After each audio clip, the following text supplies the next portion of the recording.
Assalamualaikum warahmatullahi wabarakatuh.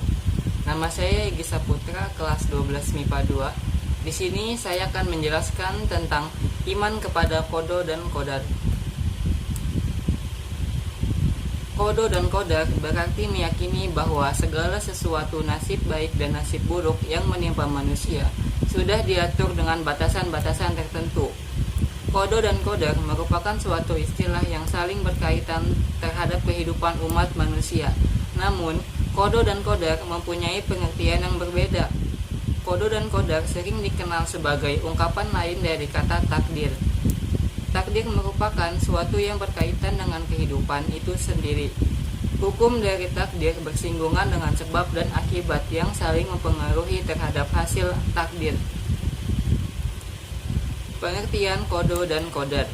Qada secara bahasa bermakna ketetapan, keputusan, pelaksanaan. Pengertian secara istilah menjelaskan bahwa qada merupakan suatu ketetapan, keputusan, pelaksanaan atas umat manusia yang telah ditetapkan oleh Allah pada zaman azali. Sedangkan qadar secara bahasa bermakna sebagai ukuran atau pertimbangan. Secara istilah menjelaskan bahwa qadar merupakan suatu ketetapan Allah berdasarkan ukuran pada setiap diri umat manusia sesuai kehendaknya pada zaman azali. Makna secara luas dari qadar yaitu bahwa qadar merupakan gambaran kepastian mengenai hukum Allah. Dalil qada dan qadar pada surat Al-Ahzab ayat 38 yang berarti dan adalah ketetapan Allah itu suatu ketetapan yang pasti berlaku.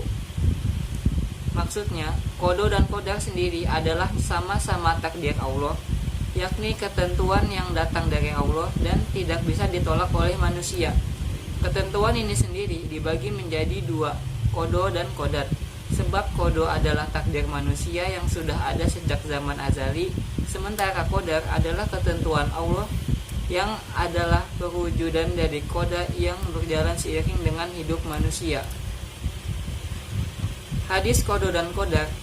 Nabi SAW bersabda yang artinya, jika sesuatu menimpamu, maka janganlah mengatakan seandainya aku melakukannya. Niscaya akan demikian dan demikian. Tetapi ucapkanlah sudah menjadi ketentuan Allah dan apa yang dikehendakinya pasti terjadi. Macam-macam takdir terbagi menjadi dua, takdir mualak dan takdir mubram. Takdir mualak adalah takdir yang digantungkan. Makna harfiahnya, takdir mualak merupakan takdir yang Allah tetapkan bergantung dengan peran serta umat manusia melalui ikhtiarnya. Manusia diberi Allah kesempatan untuk berusaha semaksimal mungkin, sedangkan hasil akhirnya akan ditetapkan oleh Allah. Sedangkan takdir mubram berarti sesuatu yang tidak dapat dihindari atau dielakkan sehingga merupakan sesuatu yang sudah pasti. Secara harfiah, takdir mubram merupakan ketentuan mutlak Allah terhadap umat manusia sehingga manusia tidak bisa menghindarinya. Namun, sebagai hamba, manusia boleh berusaha, berikhtiar dan berdoa, memohon diiringkan yang menjadi ketentuan mutlak Allah dalam takdir mubram. Ciri-ciri orang yang beriman kepada qada dan qadar adalah sebagai berikut. Yang pertama, bertawakal kepada Allah Subhanahu wa taala, lalu senantiasa bersikap tawakal, menaati perintah Allah dan menjauhi larangan-larangannya, senantiasa bersabar, rajin dalam berusaha dan tidak mudah menyerah atau putus asa, mengisi kehidupan dengan hal positif buat mencapai kebahagiaan di akhirat kelak, lalu selalu sadar dan menerima kenyataan. Yang terakhir adalah selalu bersikap optimis, bukan pesimis. Hikmah dan fungsi iman kepada qada dan qadar. Hikmahnya adalah melatih seseorang menjadi orang yang giat berusaha dan tidak cepat putus asa, menghindarkan dari sifat sombong, menenangkan jiwa, membiasakan diri buat bersabar dan bertawakal kepada Allah Subhanahu wa taala, melatih diri buat lebih bersyukur kepada Allah dan mendekatkan diri kepada Allah Subhanahu wa taala. Fungsinya adalah mendekatkan diri kepada Allah, mendidik manusia buat senantiasa berusaha, mendidik manusia buat senantiasa sabar dan tawakal, mendidik manusia buat tidak bersikap sombong atau takabur. Pengaruh iman kepada qada dan qadar. Mempercayai qada dan qadar itu merupakan hati kita.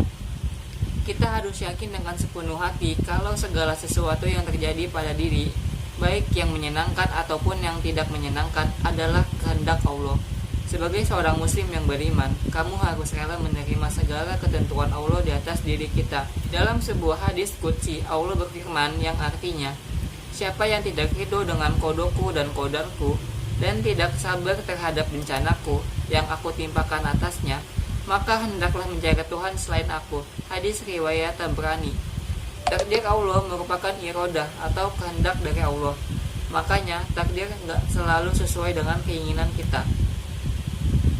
Kesimpulannya, materi beriman kepada qada dan qadar antara lain adalah: beriman kepada qada dan qadar adalah bagian dari rukun iman.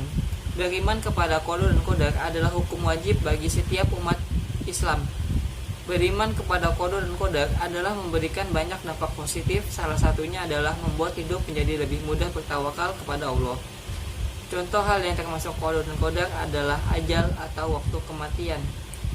Sekian dari penjelasan saya, kurang lebihnya mohon maaf. Wassalamualaikum warahmatullahi wabarakatuh.